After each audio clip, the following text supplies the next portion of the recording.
And speaking of grief and fear, we know that the Jedi are going to have to come together more now than ever with the threat of the Nameless, the Shriek Array, the Force Eaters. And one thing that I love, whether that be in the comic books, in the books, is that gut-wrenching feeling, that chill, tension, that sheer hopelessness whenever the Jedi come into contact with the Nameless. That sends a shiver down my spine every single time. How do you get into the frame of mind to write sections of a book like that where the Jedi interact with the Nameless? It was actually surprisingly hard. And I say surprisingly because I usually find writing really upset characters great. Like, I'm like, no, yes.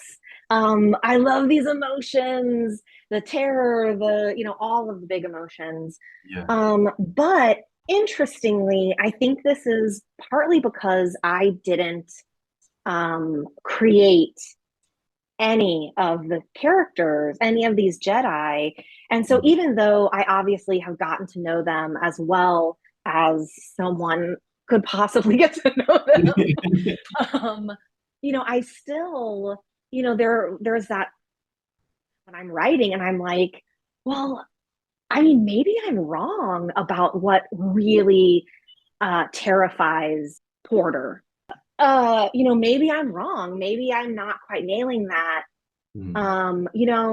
And so that I had to think so much about like what is actually gonna like terrorize these characters the most. Yeah. And like when it comes to Buryaga, Charles did me a real solid by writing that short story in Tales of Light and Life, that one, right? I'm thinking of everything correctly. Yeah. Because that way it was easy. It was like, well, I know what scares Burry the most. Like, it doesn't matter what happened to him in the first 80 years or whatever, how old he is of his life. This is what the Nameless will tap into, or, what the effect will have on him. Yeah. But it was a surprising struggle, especially because I really like the Nameless. Going all the way back to writing the baby Nameless and Path of Deceit, where Justina and I were always like, oh, we have to stop making it cute. But it would be so cute with its little tentacles and its little feet, Oh, I wonder if it has toe beans. It doesn't have toe beans. So I have a soft spot for the Nameless. And so yeah, having them be so terrifying, and then you either have to get rid of them or kill them or something, and that makes me sad. Yeah. Like that is the entire thing is just such an interesting concept with Nameless to me, because it is like how do you scare a Jedi who spend their entire life training to combat and overcome fear, and then you take away something that is such an intrinsic part of them. That is such a fantastic concept to come up with. My understanding is that was like the core question that led to the whole storyline of the High Republic Initiative, is like when the original 5 authors were in that room at the very beginning, the question they came up with was, what scares the Jedi? And that everything spooled out from that very question. So that's my understanding. I wasn't there, but I think I've read that in an interview, or maybe I heard it at Celebration last year or something like that. But I think I mean, of course, that makes sense, because then you've got the Nile, which are just chaos and disorder, which is something else that the Jedi aren't very good at handling. Right. So it makes total sense. But like, I love reading whenever the Nameless appear, because it is just so beautifully written. In Path of Deceit, where we see what happens to the wonderful Kemba. Yeah. R.I.P. But like, those scenes are just so chilling. They just made me like stop and pause. I'm like, whoa. Yeah, it's really terrifying. When I read the scene in George's book where I can't remember who it is now, uh, where the Grandmaster is husked Oh, in front of yeah, yeah. everyone. That The whole Turk. scene. When I read that scene for the first time, I mean, I knew it was coming. You know, I'd read the outlines. We'd all talked about it. You know, like I knew exactly what was going to happen. And Yeah. still, when I was reading that scene, I was just like, "Oh my God, I have to put this down. I can't do this anymore. This is so Right. horrifying." Yeah. Yeah, me too. Like Ugh. I was steaming through Eye of Darkness, and I had to stop after I read back. So I was like, right, Mhm. this is me done for the day. That Yeah. was like horrifying. Like, Yeah. but I think as well, like the one thing that I love is that you do get such a sense of hopelessness, which is the last thing that we expect from Jedi Hmm. after everything that we know Yeah. over the last almost 50 years now.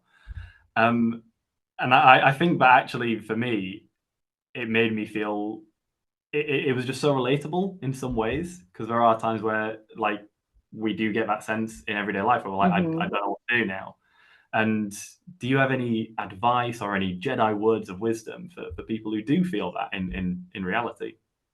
Oh, I think that Avar says it best when she's recording um, a message for the people on the wrong side of the storm wall in the occlusion zone, and she basically just she says, you know, people are coming. We're going to come help you, but in the meantime, when you're feeling hopeless, just try and live. Um, think about who you are and who you can be. And if you can fight, then join us in the fight. But if you can't, just live because maybe tomorrow you can fight. Maybe tomorrow we'll be there. And so I think that is what I would say. Avar knows what she's talking about when it comes to helplessness and hope. Yeah, that's such a wonderful sentiment and so beautifully put, Tessa. I really like that. Yeah, And I'm sure many people appreciate reading and hearing that from you. So thank you for sharing that. of course. And what instantly enamored me to the High Republic era is the way in which everybody perceives the Force, everybody interacts with the Force differently. That's something that is Hmm. so valuable to me to see represented in Star Wars. And we've got characters who describe seeing the Force like Ava. She hears the music of life and death. We've got Elzar who feels the crashing of waves and the flow of the Force, and Burryaga who sees it as a great Kashyyykian tree. Hmm. And then we've also got characters who have a unique connection to the Force, like Vernestra, who has these hyperspace visions. And this concept just really resonates with me, and it's so wonderful to read every time we meet a new character or we see a character Yep. returning, seeing that contrast. And if you were Force sensitive, do you think you could describe how you think you would interact or perceive the Force? Oh gosh. I I think it would probably be like some kind of sky, not like stars, but like the wind and clouds and just the different kinds of the way that the sky can be. Yeah. So yeah, wind, rain, weather. Maybe that's the most succinct way to put it. The force is the weather. Yeah. That's beautiful. I love that. Like, there we go. We're all different. And like, I just Mhm. think that represents reality for me Yeah. so well. How would you feel the force? Oh, I think for me, there's I definitely feel a connection when we hear about Ava, and I think Vernestra is probably the closest one to me. So I think maybe not music, but I'm Mhm. definitely sensing a lot of kind of water and flow and that kind Mhm. of connection and the ripples. But I think for me it'd be something with like light. So maybe like Oh a yeah. river of light is how I Mhm. see it, and kind of then like different colors representing different kind of emotions and states and seeing just how that flows around people is probably how I would kind of interact with it. Yeah. I think it was Rooper in Yes, phase Ruth two Benatani, who yeah. saw colors like colors and different kinds of light. Yeah, Yes, I no, think. absolutely. Yeah. Okay. Yeah, it was, because I can remember reading that and being like, I can really relate with that. Like, Yeah. and it's just incredible for me seeing we've got such a diversity of characters in the High Republic, and I know so many people who, for the first time in many instances, have found someone that they can relate to and they can put themselves into Star Wars, which I think that's something so magical, so special, and it's incredible. I think so too. It's beautiful, and as I mentioned, I do especially like the descriptions of when Avar is sensing the Force, that melody, that overture, and how she brings other Jedi together in times like Hexal and fighting the Great Progenitor. And I imagine that must be what it feels like to work with your other wonderful High Republic authors at times. Sometimes there is frequently like a lot of synergy. There will be these moments where somebody says something and then somebody else is like, oh, and then that, and then this, and someone else is like, oh, and that works this way, and so it just like becomes a ripple effect of yes, yes, yes, yes, yes. That is really neat when that happens. It'd be interesting. I have never participated in one of the meetings that wasn't online, like on a Zoom, and I wonder if we were in person, that dynamic would happen more often. I don't really. That's just my sense personally of what it's like living on the internet instead of face to face. It is a really unique situation.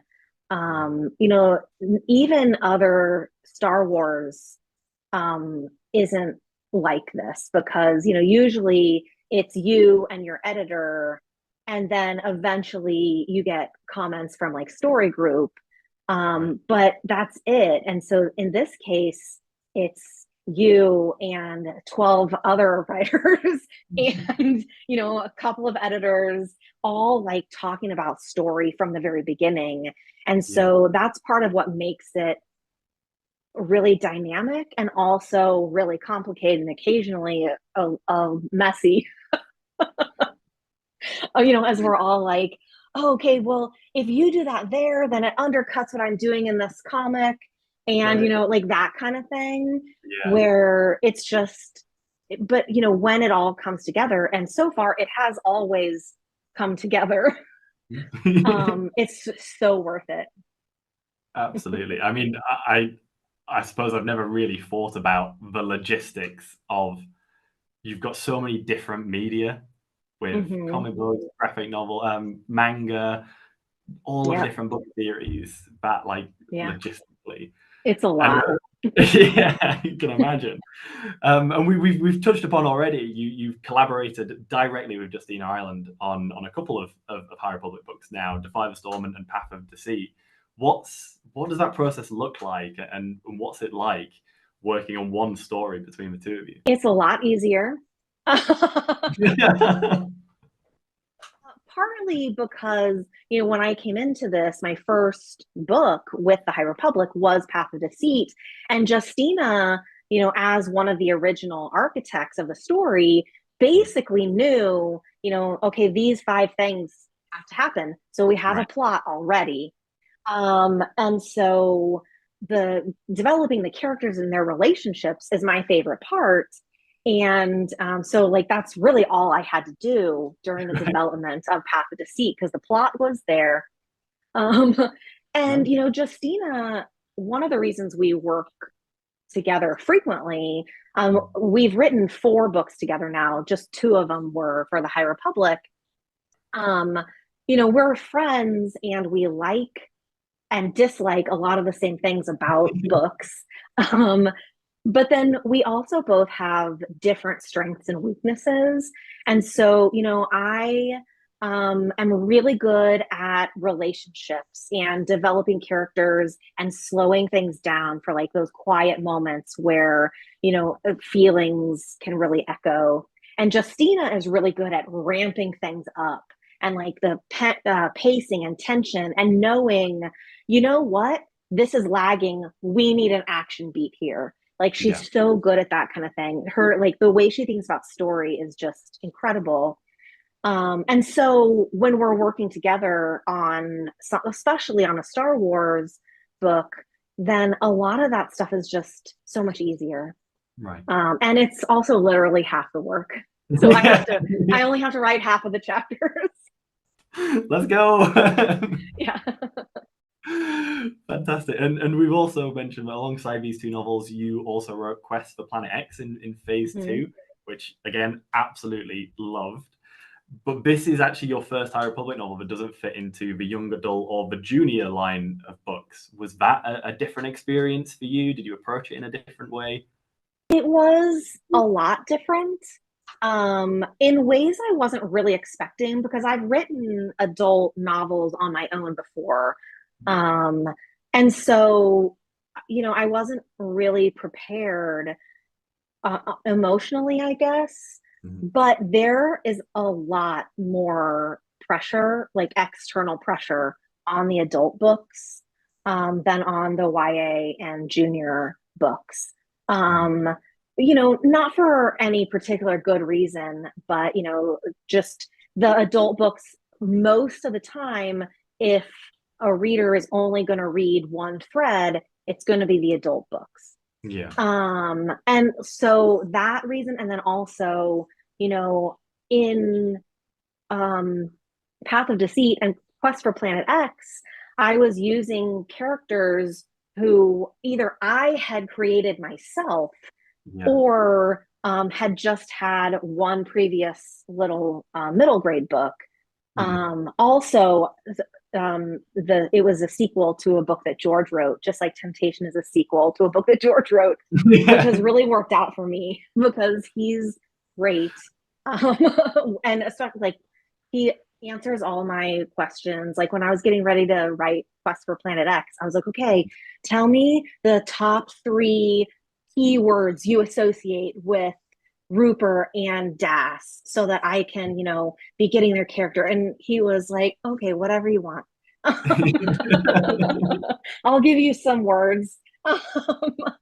But they were really compelling, fun characters to then continue their journey. But it was still very much like a fun and compelling and lighthearted, despite the fact that they were like getting embroiled in a war. Whereas with Temptation, there was nothing lighthearted. Yeah. Nothing at all. Partly because of the situation everyone was in, and also partly because of like what the goal of the book was, both to be about Jedi and love, and also about this storm wall and everything that comes with that, and the whole Markian thread, which is very like deliberately like slow and thoughtful and hopefully building a lot of dread. So that's one of the reasons I was like, well, I just got to keep writing Xylem Graf into everything because if he's in the scene, I can tell some jokes. We got to get some jokes in here because he's hilarious and delightful. Even when he is on purpose doing terrible things, he's like just kind of like, well, I'm gonna do this and you're just gonna have to deal with it. You're welcome. So he's my attempt to be like, no, there's banter in this book. It's a Star Wars, there has to be banter. But no, Elzar is not in a bantering place right now.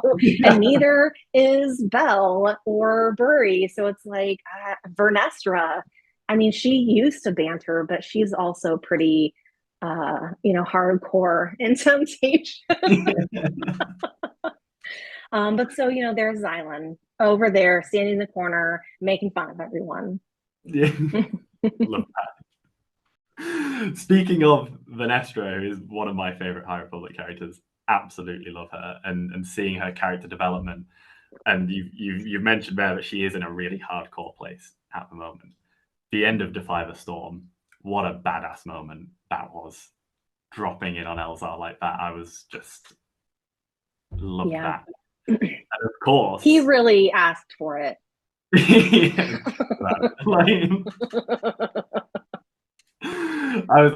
was a big shock, because I getting to the end of Defy the Storm and then just, it was such a badass moment. I was like, that was a proper mic drop moment, and I love. It felt very Vernestra though. That's what I loved about it. Was it made perfect sense for her character, and it fit in perfectly. And I'm really interested to see how that plays out in Temptation of the Force. And of course, with Vernestra, she is going to be the first character who's jumping from page to screen very soon at the time of this recording in the new Disney Plus series, The Acolyte. But as we've already mentioned, you've already written for Vernestra in Defy the Storm. So was that a very different experience compared to characters who you've maybe not written for before, as you mentioned?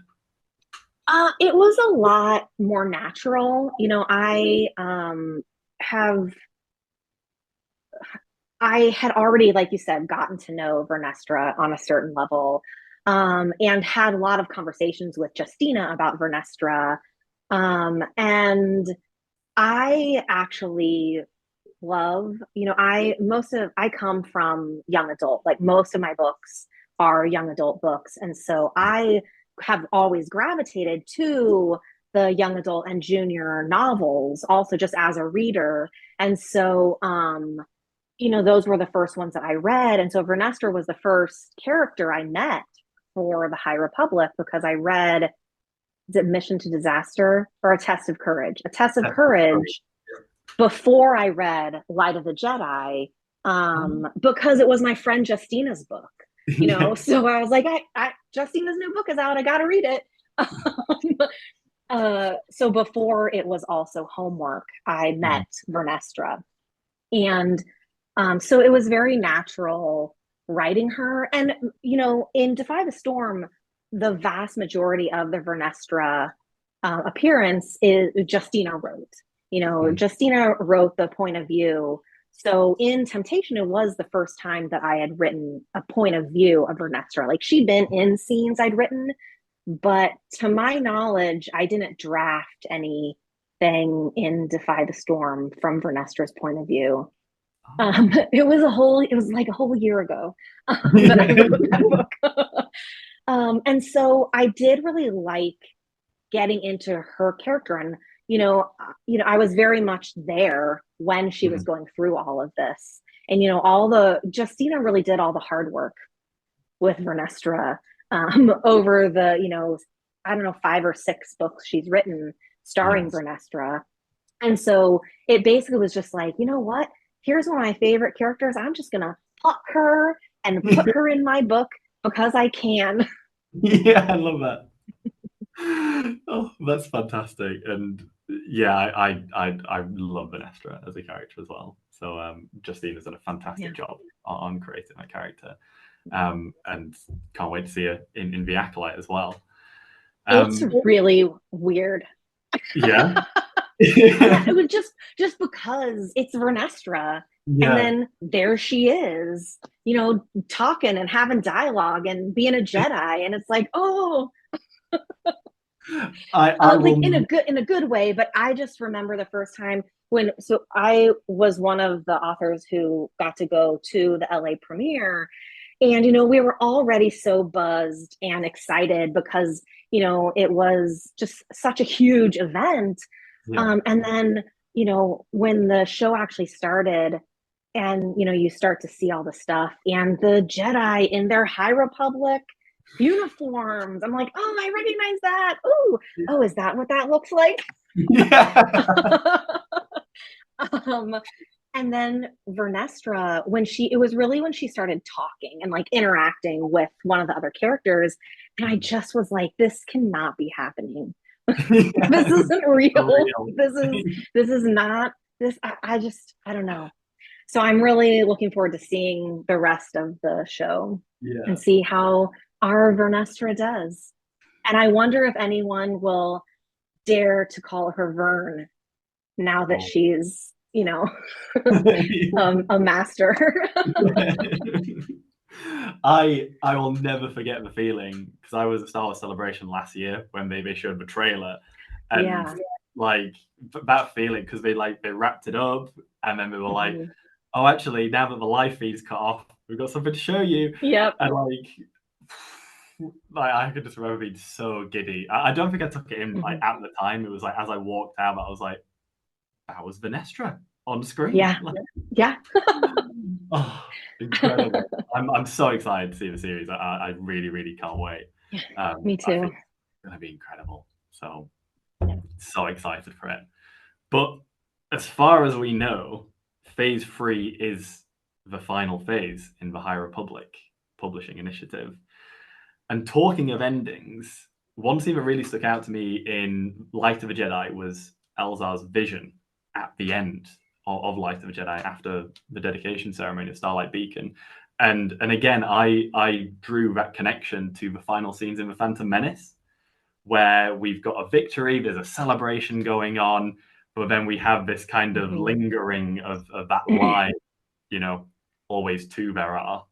And I'm not going to ask if us High Republic fans, if we can expect a happy ending or what to expect from the end of Phase 3, but do you think there's any merit in that comparison? I do, partly just because that is the Star Wars way, and it is a prequel, even when the main storytelling of, this High Republic initiative comes to a close, it will be an ending for a lot of characters. But it will also be, just a moment for a lot of characters. And there, will always be new challenges. And, as we've talked about, the Jedi are in on the decline, or getting closer to the moment where we could say they're in decline, as an institution. And so, I know too much to really say anymore. Fair enough. Yeah. No, I'm really looking forward to seeing the rest of Phase 3, and I, just like so many people, have just loved every second of reading about these characters of the High Republic, of seeing the Jedi in their golden era. It's been a wonderful experience, and as we've mentioned, so many of the concepts just make so much sense and mean so much to so many people, but were probably things that were never thought of before the High Republic, and I know it means a lot to me, and it must mean so much to so many other people as well. So I'd just like to say thank you so much for all of your contributions to bringing these wonderful stories to life. You're welcome. I'm so happy to be here. And, this has been the only time in my career that there's been such overwhelmingly positive response to basically everything that I'm doing and that we're doing. Writing books can be very fraught when it comes to, readers and responses, and that's just part of art. But the High Republic readership is so wonderful. Like, even when a reader doesn't particularly like a specific book or something, they don't come after you the way that some readers in other places do. They keep it, in their own discussions. And it's just the overwhelming outpour of, fan art and cosplay and responses. And I mean, there's 14 podcasts. And that might be an exaggeration, and not all of them are about the High Republic specifically, but that's just incredible that there are so many people so invested in these books, so thank you also. Well, for me, I think there's a line in the High Republic which encapsulates it perfectly. We are all the Republic. I think that is such a wonderful line, because it really feels like that's what the High Republic's done.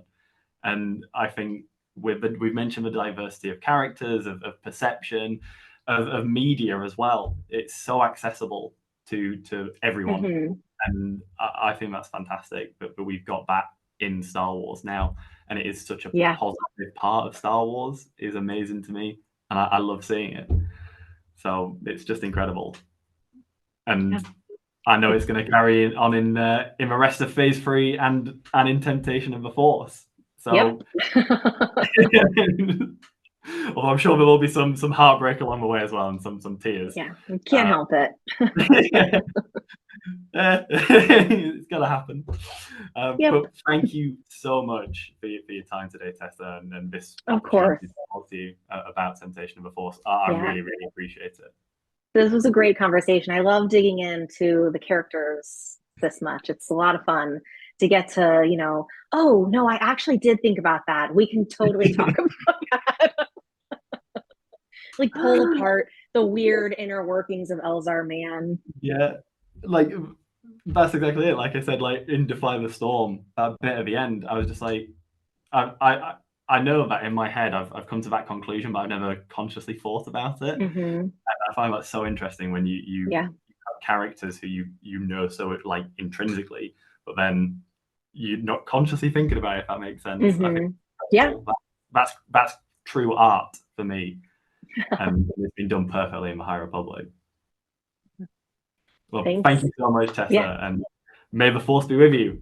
Oh, may the Force be with you, and also with you. Is that what I'm supposed to say? And of course, for light and life.